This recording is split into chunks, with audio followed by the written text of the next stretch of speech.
गणेशपुराणम् उपासनाखण्ड सप्तषष्टितमोऽध्यायः। एकस्यापि दूर्वाङ्कुरस्य कौण्डिन्यपत्यै आश्रयप्रदाने सामर्थ्यम्। गणा ऊचुः आज्ञप्ता तेन मुनिना स्वाभिप्रेतार्थसिद्धये एकदूर्वाङ्कुरं गृह्य शक्रसन्निधिमाययो तमोवाचाश्रय शक्र देहि मे काञ्चनं शुभं याचितुं त्वां समायात भर्तृवाक्यात् सुरेश्वर। इन्द्रोवाच किमर्थं त्वमिहायात यद्याज्ञा प्रेषिता भवेत् मया सम्प्रेषितं स्याच्चे जातरूपं स्वशक्तितः। आश्रयोवाच दूर्वाङ्कुरस्य तुलया यद्भवेत् काञ्चनं सुर तद्गृहीष्ये शचिर्भर्थ न्यूनं न च वाधिकम्। शक्रोवाच दूतैनां नय शीघ्रं त्वं कुबेरभवनं प्रति स दास्यति सुवर्णं च दूर्वाङ्कुरमितं शुभम्। गणा ऊचुः आज्ञया देवराज्यस्य देवदूतस्तया सह प्रयात् कुबेरभवनं शक्रस्य वचनात्तदा अस्यै दूर्वाङ्कुरमितं जातरूपं प्रदीयताम्। इन्द्रेण प्रेषिता साध्वी मुनिपत्नी मया सह प्रापिता भवनं तेद्य यामि देव नमोऽस्तु ते। कुबेरोवाच अत्याश्चर्यमहं मन्ये मुनिशक्रस्तथाश्रय मोहाविष्टा न जानन्ति दूर्वाङ्कुरमितं कियत्। कञ्चनं तेन किं वा स्यात् बहुलं किं न याचितम्। गणा ऊचुः एवमेव ददौ तस्यै बहुलं काञ्चनः सः न जग्राह भयाद्भर्तुर्न्यूनाधिकविशङ्कया स्वर्णकारतुलायां तं दूर्वाङ्कुरमधारयत्। नाभवत् तुलया तस्य पर्याप्तं तत्तु हाटकं वणिक्तुला समानीता तत्रापि नाभवत् समम्। तैलकारतुलायां तु दूर्वाङ्कुरसमं न च घटोबद्धस्ततस्तत्र हाटकं दत्तमेकतः।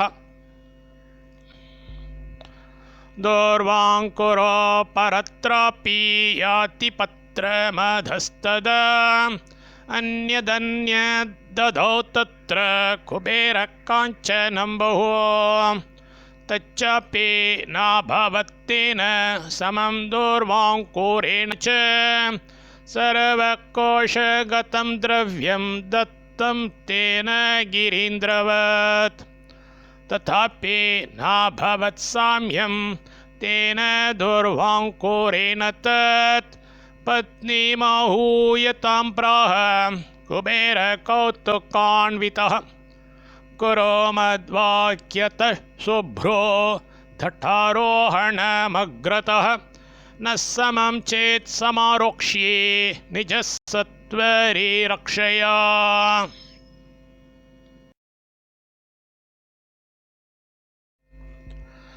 पतिव्रताज्ञया तस्य धठमारोरुहे तदा न समासापि तेनासीत् ततः सर्वां पुरी ददा। धटमध्ये कुबेरोऽसौ न चोर्ध्वं जायतेऽङ्कुरः श्रुत्वा दूतमुखादिन्द्र गजारूढसमायया स्वकीयद्रव्यसहित धट्टमारोरुहे स्वयं दूर्वाङ्कुरो न चोर्ध्वं स तथापि समजायत अधोमुखो गतश्चिन्तां किमेतद् इति चिन्तयन् विष्णुं हरं च सस्मार तत्रारोहणकाम्यया तत्र गतो स नगरो धट्टमारोहतां तदा तथापि नोर्ध्वमगमात् तदा दूर्वाङ्कुरं स्फुटं ततस्ते तत उत्तेरुः शिवविष्णो धनेश्वराः वरुणेन्द्राग्निमरुतः कौण्डिन्यमभीतो ययुः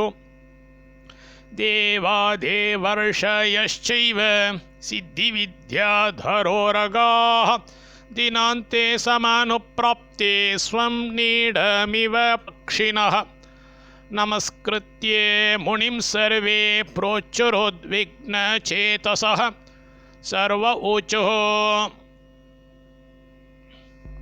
वृजिनं विलयं यातं दर्शनात्तव भो मुने पूर्वपुण्ये भवादग्रे कल्याणं नो भविष्यति तव पत्न्या हृतं सत्वं सर्वेषामद्य न स्फुटं मयि मानं न जानीमो दूर्वाङ्कुरसमुद्भवम् एकदूर्वाङ्कुरतुलां त्रैलोक्यमपि नालभत् गजानन शिरस्तस्य त्वया भक्त्यार्पितस्य च जनीयान् महिमानं कः सम्यक् दूर्वाङ्कुरस्य यज्ञदानव्रततपः स्वाध्यायोऽपि न तत्समः गजाननैकभक्तस्य जपतस्तपतो निशं तवापि महिमानं को जानीयात् सर्वदेहिनः एवमुक्त्वा मुनिं सर्वे पूर्वं पूज्य गजाननं सर्वे सभार्य पुपूजोस्तुष्टुवर्णनृतुर्जगुः न ब्रह्मा न हरि शिवेन्द्रमरुतो नाग्निर्विवस्वान् यमः न ब्रह्मा न हरि शिवेन्द्रमरुतो नाग्निर्विवस्वान् यमः शेषो शेषकलानिधिश्च वरुणो नो चन्द्रमा नाश्विना नो वाचामधिपो न चैव गरुडो नो यक्षरान्नाङ्गिरा माहात्म्यं परिवेददेवनिगमैः रज्ञातरोपस्यते एवं सन्तोष्य सर्वे ते देवदेवं गजाननं मुनिं च समानुज्ञाप्य ययुस्वं स्वं निकेतनम् आश्रयापि ततो ज्ञात्वा दूर्वा माहात्म्यमुत्तमम् विश्वस्य भर्तृवाक्ये सा दूर्वाभिप्रत्यपूजयत्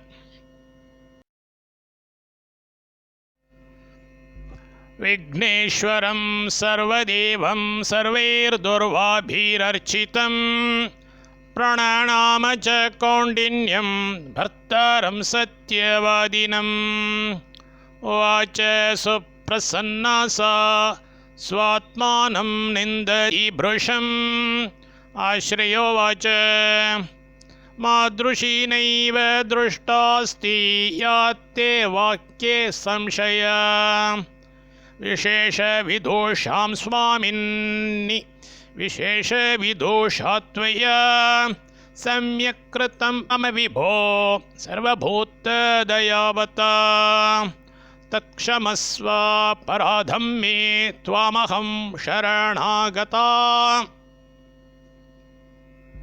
ततः प्रातः समुत्थाय दूर्वा आदाय सत्वरा स्नात्वा देवं समभ्यर्च्य दूर्वार्पणमकुर्वत अनन्यभक्त्या ज्ञात्वा तो दूर्वा माहात्म्यमुत्तमम् सायं प्रातर्देवदेवं पूजयन्तो निरन्तरं त्यक्त्वा यज्ञव्रतं दानं ज्ञात्वा देवो गजाननः कृपया परयाविष्टः स्वधाम प्रत्यपादयत् गणाऊचुः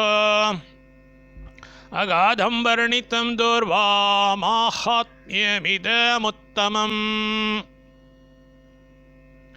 अशेष वर्णने शेषो नेषो हरीश्वरो त्रैलोक्यं तुलया यस्याः पत्रेणैवाभवत्समम् दोर्वेत्ति स्मरणात् पापं त्रिविधं विलयं व्रजेत् तत्स्मृतो स्मर्यते देवो यतः सोऽपि गजाननः इति चिन्तामणिक्षेत्रमहिमावर्णितस्फुटं श्रवणात् कीर्तनात् ध्यानात् भुक्तिमुक्तिफलप्रदः एतस्मात् कारणात् यानं त्रयाणां प्रेषितं शुभं रासभस्ये मुखाद्दूर्वा गता देवे वृषस्य च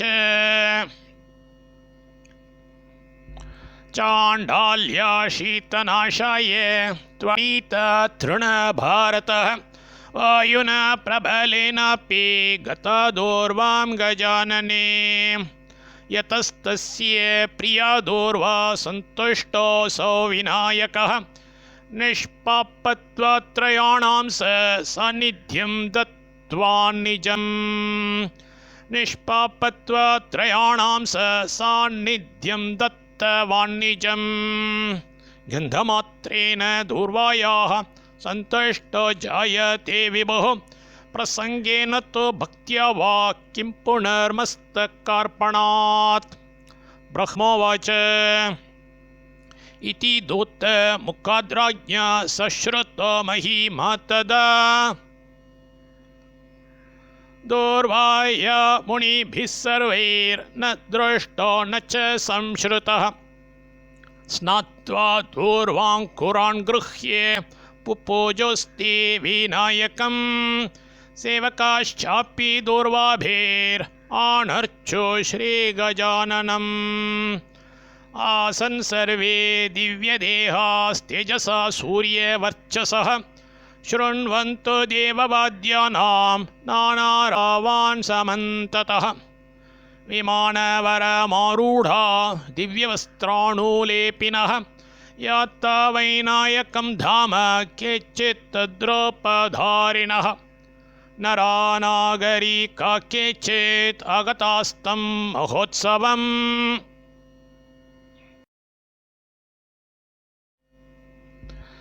द्रष्टुं दूर्वाभिरानर्चोरेकविंशतिभिः पृथक् भुक्त्वा भोगांश्च ते सर्वे गणेशस्थानमागमन्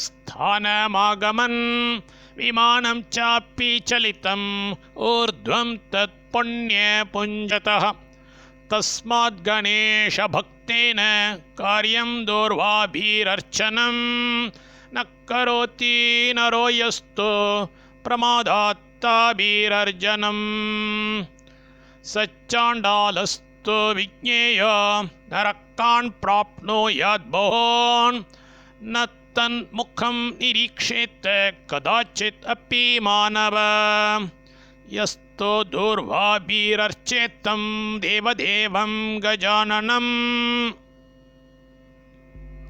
तस्य दर्शनतोऽन्योऽपि पापी शुद्धिमवाप्नुयात् अलाभे बहु दूर्वाणाम् एकैवाभिपूजयेत् तेनापि कोटिगुणिता कृता पूजा न संशयः ब्रह्मोवाच इति नानाविधो राजन्महिमा कथितस्तव सेतिहासस्तु दूर्वाणां श्रवणात् पापनाशनः नाक्येय दुष्टबुद्धेस्तु प्रिये पुत्रे निवेदयेत्। इन्द्रोवाच इति ब्रह्ममुखाच्छ्रुत्वा परमाख्यानमुत्तमम्। ननन्द परमप्रीतो न नाम कमलासनं। तदाज्ञया ययौ स्थानं स्वकीयं विस्मयान्वितः। तदाज्ञया ययौ स्थानं स्वकीयं विस्मयान्वितः। इति श्रीगणेशपुराण उपासनाखण्डे दूर्वामाहात्म्ये 67तमोऽध्यायः।